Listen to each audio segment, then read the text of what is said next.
बिस्मिल्लाहिर्रहमानिर्रहीम। इय्याक नअबुदु व इय्याक नस्तईन।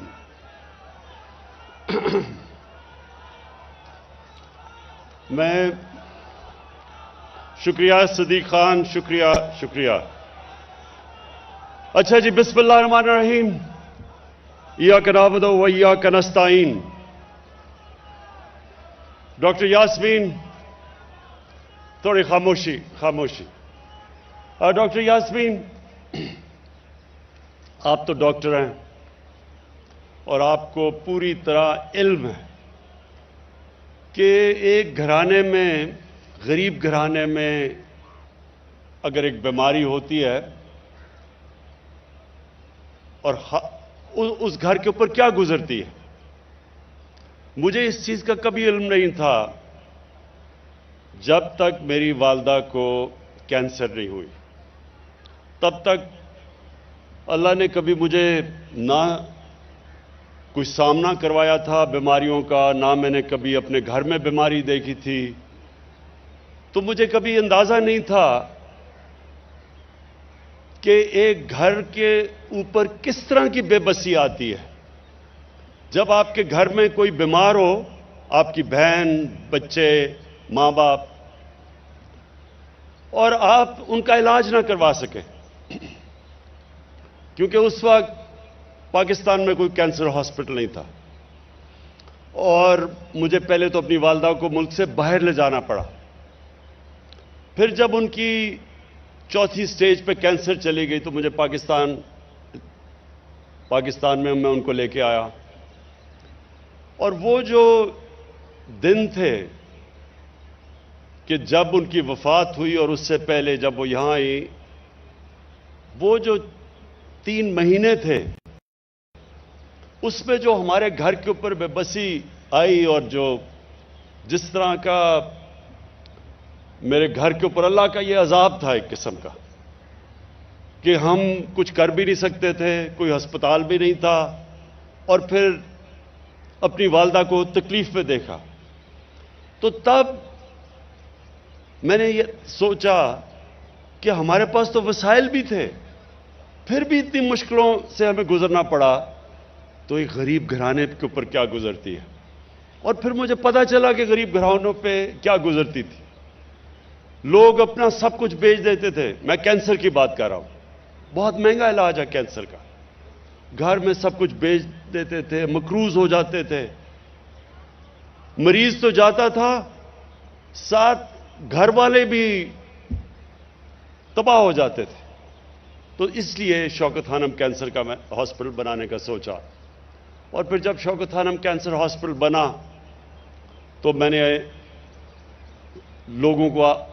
गरीब लोगों को अपना इलाज करवाते देखा।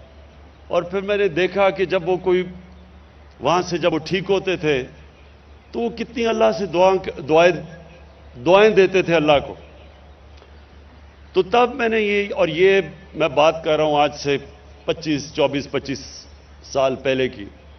तो तब मैंने सोचा कि अल्लाह ने अगर कभी मुझे मौका दिया तो ये एक माशरे के लिए, अगर आप माशरे में सबसे बड़ा काम करना चाहते हैं तो वो ये है कि आपके किसी भी घराने में ये आलम ना आए लोगों पे कि जी हमारे पास क्योंकि पैसे नहीं थे हम अपना इलाज नहीं करवा सकते।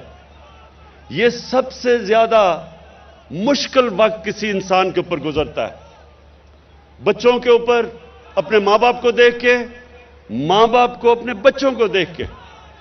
और तब मैंने ये सोचा था कि इस मुल्क में एक ही तरीका है कि एक हेल्थ इंश्योरेंस हो, कि कोई भी माशरे में गरीब से गरीब आदमी भी, उसको जब उसके घर में कोई मुश्किल आती है, बीमारी आती है, तो ये उसको खौफ ना हो कि हमारे पास पैसे नहीं इलाज करवाने के लिए।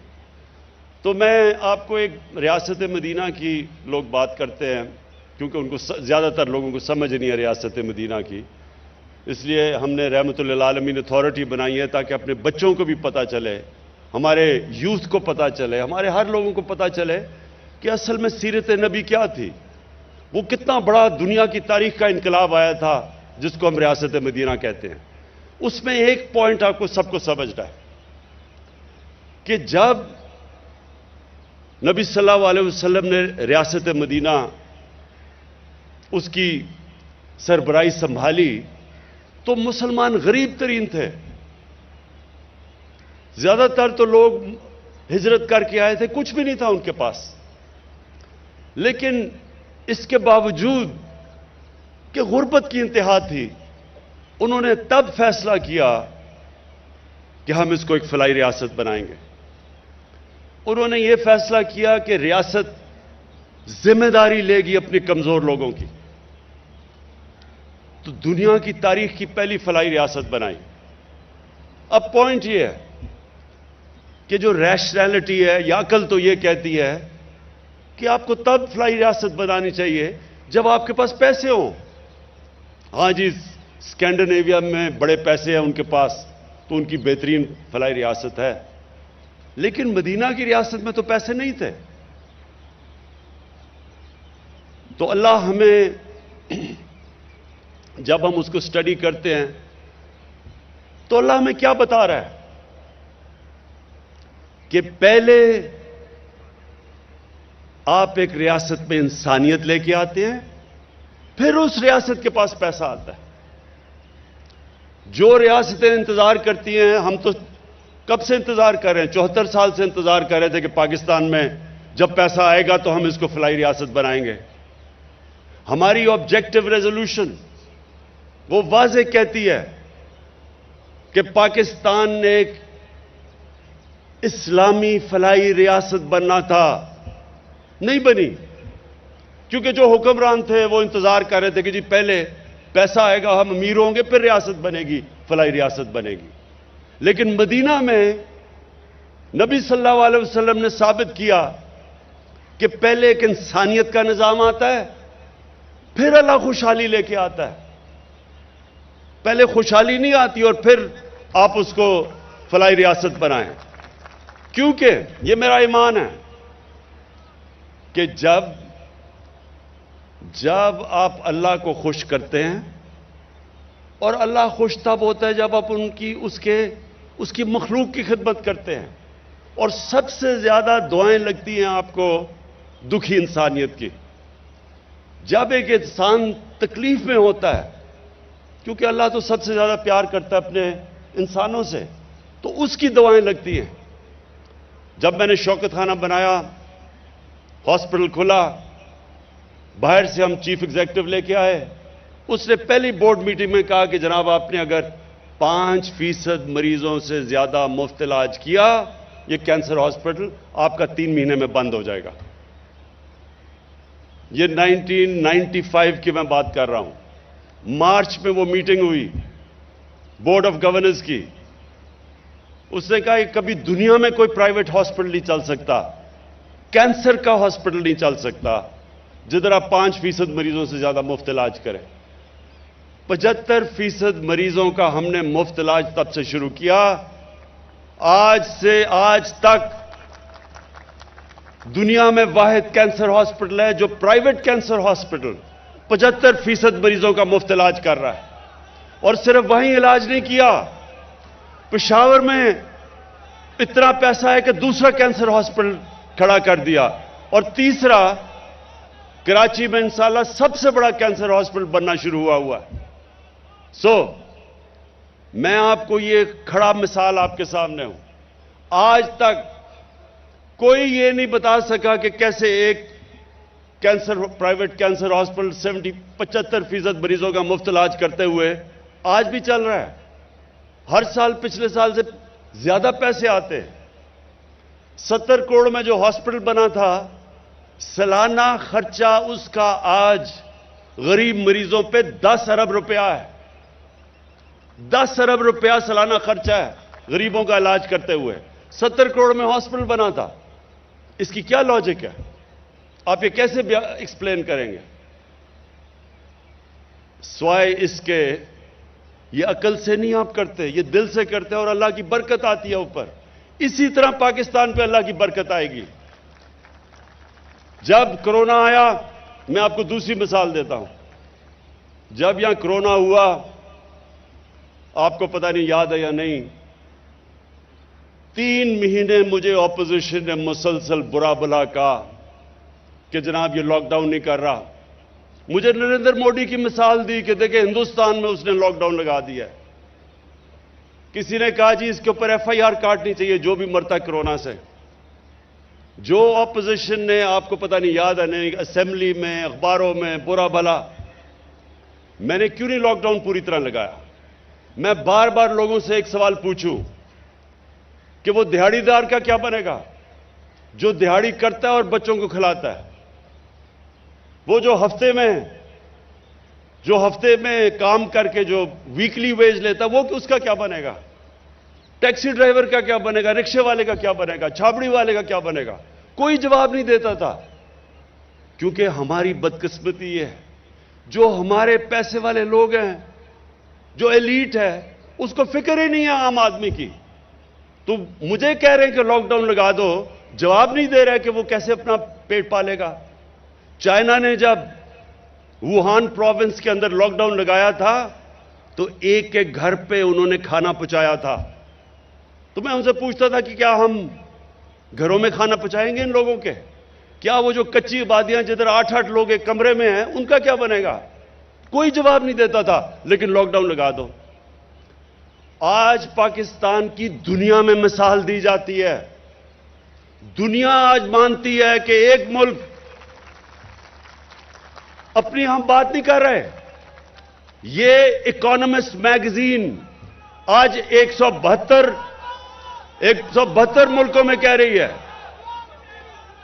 कि जो मुल्क सबसे बेहतर कोरोना में निकला, अपनी आवाम को भी बचाया कोरोना से और अपनी माइशत को भी बचाया, वो पाकिस्तान नंबर 1 पे है। साथ वाले मुल्क में देखें कितने लोग मरे। हिंदुस्तान में हमारे ईरान हमसाया मुल्क, उधर कितने लोग मरे, उनकी माइशत को क्या नुकसान हुआ। और अपने मुल्क को देखें, अल्लाह की बरकत आई यहां, क्योंकि मेरा ये ईमान है कि हमने अपने कमजोर तबके को बचाया। हमें फिक्र की कि उन बेचारों का क्या होगा। अल्लाह उनकी आवाज सुनता है। और इंशाअल्लाह ये जो आज हेल्थ कार्ड लॉन्च किया है, डॉक्टर यासीन, मैं आपको और ख़ास तौर पे उस्मान बुज़दार आपको इसलिए खराज तहसीन पेश करना चाहता हूं कि जब मैंने आपको कहा कि सारे खानदानों को आप हेल्थ कार्ड देंगे, तो दोनों को शुरू में बड़ा झटका पड़ा। 440 अरब रुपया 3 सालों में खर्च करना है इन्होंने। 440 अरब रुपया कि इस मुल्क की तारीख में कभी नहीं सोचा किसी ने। और ये उस्मान बुज़दार का, क्योंकि मुझे पता है ये उस इलाके से आता है जो सारे पंजाब में सबसे ज्यादा गुर्बत वहां है। ये समझता है कि उन घरों में क्या गुजरती है जब एक घर में बीमारी आती है। और डॉक्टर यास्मीन, आपने तो खैर देखा हुआ है, तो मैं आप दोनों को आज खराज तहसीन पेश करता हूं कि 440 अरब रुपया 3 साल में हेल्थ इंश्योरेंस पे खर्च होगा। ये कोई तस्वीर भी, ये एक हेल्थ सिस्टम है। अब प्राइवेट सेक्टर आएगा, हॉस्पिटल बनाएगा। देहात के अंदर छोटे कस्बों में जिधर हॉस्पिटल नहीं, सिर्फ गवर्नमेंट हॉस्पिटल है, वह डॉक्टर्स नहीं जाते। डॉक्टर्स इसलिए नहीं जाते क्योंकि छोटे गरीब इलाकों के अंदर डॉक्टर्स नहीं जाते, वहां खाली पड़े होते हैं basic health unit, district hospitals में डॉक्टर्स नहीं। अब प्राइवेट सेक्टर आएगा क्योंकि सबके पास हेल्थ कार्ड होगा। गरीब से गरीब भी अपना जाके इलाज करवा सकेगा। इंशाअल्लाह आप देखेंगे पाकिस्तान में अस्पतालों का जाल फैल जाएगा। हर जगह गरीब से गरीब इलाकों के ऊपर प्राइवेट सेक्टर जाके हॉस्पिटल्स बनाएगा। तो मुझे इससे सबसे ज्यादा आज खुशी है कि इंशाअल्लाह मार्च तक सारे पंजाब के खानदानों को हेल्थ कार्ड मिल जाएगा। आखिर में मैं बात करना चाहता हूं महंगाई का। इंशाअल्लाह हमने ये जो अपना एहसास कार्ड एहसास रेशन कार्ड, अभी आप सबके सामने 50% आधी आबादी पाकिस्तान की जिनकी आमदनी 50,000 रुपए से कम है उनको एहसास कार्ड मिलेगा। महंगाई के दौर में आटा, घी और दालें करियाना स्टोर्स में जाके उनको 30% इस पर रियायत मिलेगी जब तक कि यह महंगाई का इंशाल्लाह सीजन ही निकल जाता। तो इंशाल्लाह ये जो हमारा मुश्किल वक्त है, सारी दुनिया में महंगाई आई हुई है, इसमें हम पूरी कोशिश कर रहे हैं कि अपने लोगों के लिए आसानियां पैदा करें। अपने अवाम के लिए यह भी मैं कहना चाहता हूं कि 62 लाख स्कॉलरशिप्स दे रहे हैं हम, 62 लाख स्कॉलरशिप, 47 अरब रुपए की। पूरी कोशिश हमारी ये है कि गरीब घरानों में डिजर्विंग स्टूडेंट्स को हम स्कॉलरशिप्स दें और ऊपर आने का मौका दें। मैं आखिर में फिर से पंजाब गवर्नमेंट उस्मान बुज़ार आपको खराज तहसीन पेश करता हूं। ये एक लैंडमार्क है, ये डिफाइनिंग मोमेंट है पाकिस्तान में, हमारी फलाई रियासत की तरफ जो हमारा तवज्जो और रास्ता है। शुक्रिया।